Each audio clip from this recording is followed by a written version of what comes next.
ಯಾವ ರೀತಿ 2.5 ವರ್ಷ ಆದರೂ ಇನ್ನು ಫಲಾನುಭವಿಗಳು ಗ್ಯಾರಂಟಿ ಅರ್ಜಿಸ್ತಾರೆ? ನಿಮ್ಮ ಪ್ರಶ್ನೆ ಸತ್ಯಕ್ಕೆ ದೂರವಾಗಿದೆ. ಎಂಟೈರ್ ಡೀಟೇಲ್ ಆಗುತ್ತೆ. ಯಾಕಂದ್ರೆ ಗ್ಯಾರಂಟಿ ಯೋಜನೆಗಳು ಪ್ರಾರಂಭ 2.5 ವರ್ಷ ಆಗ್ತಾ ಇದೆ. 98% ಜನತೆಗೆ ನೇರವಾಗಿ DBT ಮೂಲಕ ಎಲ್ಲ ಯೋಜನೆಗಳಲ್ಲೂ ಹಣ ಸಂದಾಯ ಆಗಿರ್ತಕ್ಕಂಥ ರಿಪೋರ್ಟ್ ಇದೆ. ನೀವು ಯಾವ ಆಧಾರದ ಮೇಲೆ 5-6 ತಿಂಗಳು ಸುದ್ದಿ ಹೇಳ್ತೀರೋ ಅದು ಸುಳ್ಳು. ಈ ರೀತಿ ಪ್ರಚಾರ ಯಾರು ಮಾಡ್ತಾ ಇದ್ದಾರೋ ಗೊತ್ತಿಲ್ಲ. ಮಾಧ್ಯಮದವರಲ್ಲಿ ನನ್ನ ಒಂದು ವಿನಂತಿ, ನೇರವಾಗಿ ತಿಳಿದು ಪರಿಶೀಲಿಸಿ ಪ್ರಚಾರ. ಫೆಬ್ರವರಿ ಮಾರ್ಚ್ ತಿಂಗಳು ಮಾತ್ರ ಸರ್ಕಾರದಿಂದ ಬಿಡುಗಡೆ ಆಗಿದೆ.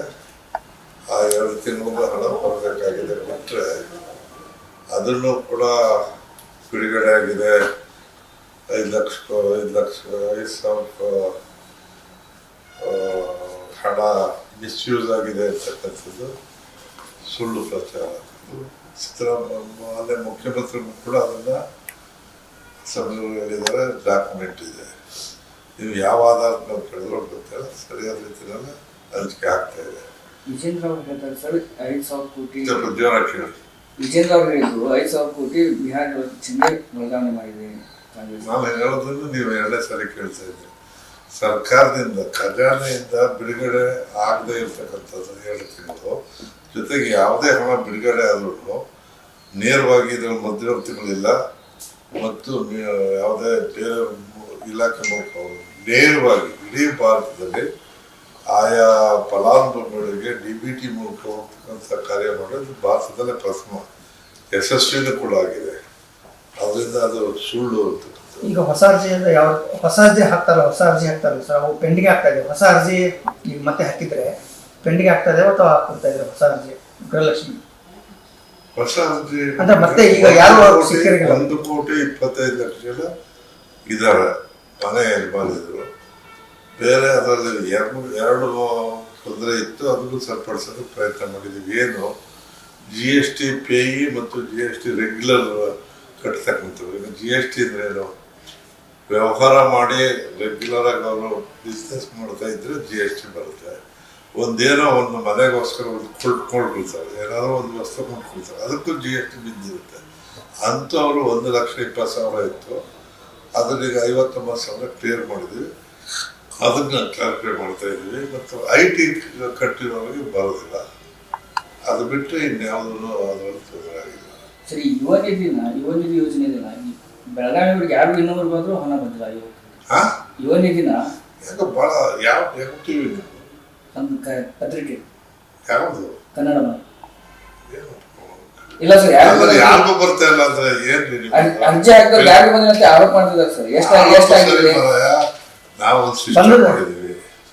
ಏನು ಡಿಪ್ಲೊಮಾ ಹೋಲ್ಡರು, ಡಿಗ್ರಿ ಹೋಲ್ಡರ್ 3,000-2,000 ಅವರೇ ಹೋಗಿ ನೋಂದಣಿ ಮಾಡಿ 6 ತಿಂಗಳ ಚೆಕ್ ಮಾಡಿ ಕಾಲೇಜ್ಗಳಿಗೆ ಹೋಗಿ ಮತ್ತು ಯಾರು ಅಪ್ಲಿಕೇಶನ್ ಹಾಕಿದ್ರು ಅವರೆಲ್ಲ ಐಡೆಂಟಿಫೈ ಮಾಡಿ ಇವತ್ತು ನಾವು ಎಷ್ಟು ಜನಕ್ಕೆ ಹೋಗಿದೆ ಸರ್? ಬೆಳಗಾವಿ ಜಿಲ್ಲೆಯಲ್ಲಿ ಎಷ್ಟು ಜನಕ್ಕೆ ಹೋಗಿದೆ? ಬೆಳಗಾವಿ ಲಿಸ್ಟ್ ನಾನು ನೋಡ್ಕೊಂಡಿಲ್ಲ. ಒಂದು ಸ್ಟೇಟ್ ಇದೆ, ಬೆಳಗಾವಿನೂ ಇದೆ, ಕೊಡ್ತೀನಿ. ಆಮೇಲೆ ಯಾವ ಅಪ್ಲಿಕೇಶನ್ ಬಂದಿದ್ದೀವಿ ಎಲ್ಲವನ್ನು ಕೊಟ್ಟಿದ್ದೇವೆ. ಬೆಳಗಾವಿಯಲ್ಲಿ ಕೊಟ್ಟೇ ಇಲ್ಲ ಅಂತಕ್ಕಂಥದ್ದು ಯಾಕೆ ಕನ್ನಡಮ್ಮ ಪತ್ರಿಕೆಯವ್ರಿಗೆ ನಮಗೆ ಭಾಳ ರಾಂಗ್ ಕ್ವಶನ್ ಕೇಳ್ತಾರೆ. ಇರೋ ವಾಸ್ತವಾಂಶನ ಕೇಳ್ತಾ ಇಲ್ಲ. ಇಡೀ ರಾಜ್ಯದ 98% ನಾವು ಕೊಡ್ತಾ ಇರುವಾಗ, ಇಲ್ಲೂ ಕೂಡ ಅಷ್ಟು ಚೆನ್ನಾಗಿ ಆಗಿರುವಾಗ ಬಂದೇ ಇಲ್ಲ ಅನ್ನೋದು 5 ತಿಂಗಳು ಬಂದೇ ಕೊಟ್ಟೇ ಇಲ್ಲ. ನಮಗಲ್ಲ ಸರ್, ಇಲ್ಲಿ ಜನ ಹೇಳ್ತಾರೆ ಸರ್. ಜನ ಯಾರು ಹೇಳ್ತಾ ಇದ್ದಾರೆ? ಯಾರು ಹೇಳ್ತಾ ಇಲ್ಲ. ವಿರೋಧ ಪಕ್ಷ ಆಮೇಲೆ ಪಕ್ಷಾತೀತವಾಗಿ ಜಾತ್ಯತೀತವಾಗಿ ಎಲ್ರಿಗೂ ಕೊಡ್ತಾ ಇದ್ದೀವಿ. ಯಾರೂ ಹೇಳ್ತಾ ಇಲ್ಲ. ಮಾಧ್ಯಮದವರು ಯಾರೋ ಒಬ್ಬರು ಈ GST ಇದರಲ್ಲಿ ತಪ್ಪಾಗಿ ಮಿಸ್ ಆಗಿದ್ರೆ ಮತ್ತು ಒಂದೊಂದು ಸಾರಿ ತಾಂತ್ರಿಕ ತೊಂದರೆಯಿಂದ 2 ತಿಂಗಳಿಗೆ 3 ತಿಂಗಳಿಗೆ ಒಂದೊಂದು ಸಾರಿ ಬಂದಿರೋಂಥ ಒಂದು 2-3 ರೆಜಿಸ್ಟೆನ್ಸ್ ಇದೆ. ಇಷ್ಟು ವರ್ಷ ಇಡೀ ಭಾರತದಲ್ಲಿ ಕರೆಕ್ಟಾಗಿ ಕೊಟ್ಟಿರುವಂಥ ನಮ್ಮನ್ನು ಕೇಳ್ತೀರ. ಬೇರೆ ಕೊಡ್ತೀವಿ ಅಂತ ಅನೌನ್ಸ್ ಮಾಡಿದಂಥ ಅದು ಯಾವುದನ್ನು ಕೇಳೋದಿಲ್ಲ. ಈಗ ಪಾಪ BJPಯವರು 15 ಲಕ್ಷ ರೂಪಾಯಿ ಅಕೌಂಟ್ಗೆ ಹಾಕ್ತೀವಿ ಅಂತ ಹೇಳಿದ್ರು, 1 ಪೈಸೆ ಹಾಕಿಲ್ಲ, ಅದನ್ನ ಕೇಳ್ತಾ ಇಲ್ಲ. ಈ ರೀತಿ ವರ್ಷಕ್ಕೂ 2 ಕೋಟಿ ಉದ್ಯೋಗ ಕೊಡ್ತೀವಿ ಅಂತ ಹೇಳಿದ್ರು, ಅದನ್ನು ಕೇಳ್ತಾ ಇಲ್ಲ. ನಾವು ಕೊಡ್ತಾ ಇರೋದು, ನಾವು ಕೊಟ್ಟ ಮೇಲೆ ಇದು ಕೊಡೋಕ್ಕಾಗೋದೇ ಇಲ್ಲ ಅಂತ ಹೇಳ್ತಿದ್ದಂಥ ಮಹಾನ್ ನಾಯಕರು ಅವ್ರ ರಾಜ್ಯಗಳಲ್ಲೂ BJPಯವರು ಕೊಡ್ತಾ ಇದ್ದಾರೆ, ಅದನ್ನು ನಾವೇ ಕಾಮೆಂಟ್ ಮಾಡ್ತಾ ಇಲ್ಲ. ಅದಕ್ಕಿಂತ ವಿಶೇಷವಾಗಿ ಬಿಹಾರದಲ್ಲಿ ನಾವಾದರೂ ಚುನಾವಣೆಗೆ ಮೊದಲು ಅನೌನ್ಸ್ ಮಾಡಿ ಜನಗಳ ಪ್ರಚಾರ ಮಾಡಿ ಚುನಾವಣೆ ಆದ್ಮೇಲೆ ಗೆದ್ದು ಕೊಡ್ತೀವಿ. ಬಿಹಾರದಲ್ಲಿ ಚುನಾವಣೆ ಮೊದಲೇ ಅಕೌಂಟ್ಗೆ 10,000 ಹಾಕಿದ್ರು, ಚುನಾವಣಾ ಆಯೋಗ ಅದನ್ನು ಕೇಳಿಲ್ಲ. ಇಷ್ಟು ನಡೀತಾ ಇದೆ ಈ ರಾಷ್ಟ್ರದಲ್ಲಿ.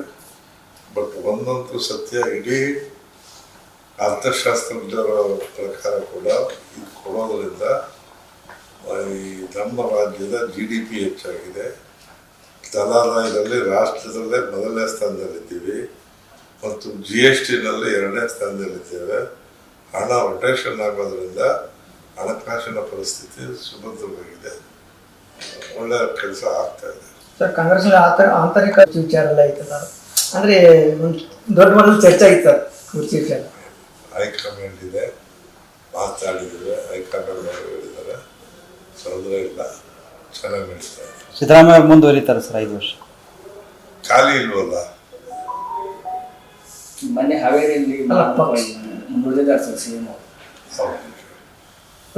ಅವ್ರ ಅನಿಸಿಕೆಗೆ ನಾವು ಹೊಂದಿದ್ದೇನು, ಇಷ್ಟು ಜನ ಆಶೀರ್ವಾದದಿಂದ ಇಷ್ಟು ವರ್ಷ ನಾನು ಒಂದು ದಾಖಲೆಯನ್ನ ಆಡಳಿತ ಮಾಡಿದ್ದೀನಿ, ಉತ್ತಮವಾದಂಥ ಆಡಳಿತ ಕೊಟ್ಟಿದ್ದೀನಿ. ಇನ್ನು ಎಷ್ಟು ದಿವಸ ಇರ್ತೀನೋ ಅದು ನೋಡಬೇಕು ಅಂತ ಹೇಳಿದ್ದಾರೆ. ನಾನು ಪಕ್ಷಕ್ಕೆ ಬಿಡಿಸಿದ್ದೀನಿ, DK ಶಿವಕುಮಾರ್ ಹೇಳ್ತಾರೆ ಅಂದ್ರೆ ನನಗೊಂದು ಅವಕಾಶ ಬೇಕು ಅನ್ನುವಂಥ ಮಾತಿಲ್ಲ.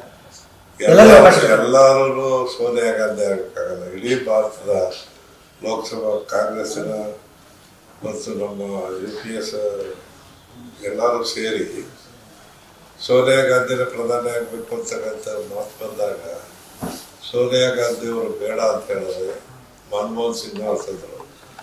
ಆ ರೀತಿ ಮಾಡುವಂಥ ರಾಜಕಾರಣಿಗಳು ಭಾಳ ಕಡಿಮೆ. ಅದು ದುಡ್ದಂತ ಎಲ್ರಿಗೂ ರಾಜಕೀಯದಲ್ಲಿ ಒಂದು ಪಂಚಾಯತಿ ಮೆಂಬರ್ ಆದರೂ ಅಧ್ಯಕ್ಷ ಆಗಬೇಕು ಅಂತಾರೆ, ಒಬ್ಬ MLA ಆದರೂ ಮಂತ್ರಿ ಆಗಬೇಕು ಅಂತಾರೆ, ಒಬ್ಬ ಸೀನಿಯರ್ ಮಂತ್ರಿಗಳು ನಮ್ಮ ಮುಖ್ಯಮಂತ್ರಿ ಆಗಬೇಕು ಅಂತಾರೆ. ಅದರಲ್ಲಿ ಆಸೆ ಪಡೋದ್ರಲ್ಲಿ ತಪ್ಪೇನಿಲ್ಲ, ಕೇಳೋದ್ರಲ್ಲೂ ತಪ್ಪೇನಿಲ್ಲ. ಅವಕಾಶ ಬಂದಾಗ ಅವರು ಆಗಬೇಕು. ಶಿವಕುಮಾರ್ ಕೂಡ ಒಳ್ಳೆ ಆಡಳಿತಕಾರ, ಒಳ್ಳೆ ಸಂಘಟನೆಕಾರ. ಇಡೀ ಭಾರತದಲ್ಲಿ ಎಲ್ಲೇ ಕಾಂಗ್ರೆಸ್ಗೆ ತೊಂದರೆ ಆದರೂ ಕೂಡ ಅದಕ್ಕೆ ಸ್ಪಂದಿಸ್ತಕ್ಕಂಥ ನಾಯಕ ಅದರಲ್ಲಿ. ಸರ್, ಈಗ ಬಳ್ಳಾರಿ ಗಲಾಟೆಯಲ್ಲಿ ನೀವು ಯಾವ್ದು ಸಾಲ್ವ್ ಮಾಡ್ತೀರಿ? ಈಗ ನೀವು ಯಾವುದಕ್ಕೆ ಸೀಮಿತ ಇಟ್ಕೊಂಡಿಲ್ಲ. ನಾನು ಸ್ವಲ್ಪ ಸೀನಿಯರ್ ಪೊಲಿಟಿಷಿಯನ್, ಸೀನಿಯರ್ ರಾಜಕಾರಣಿ. ನಿಮಗೆ ಗ್ಯಾರಂಟಿ ಇದು ಮಾಡೋದಿದ್ರೆ ಒಂದು ಮಾಡಿ. ಎರಡನೇದು ಸಿದ್ದರಾಮಯ್ಯವರು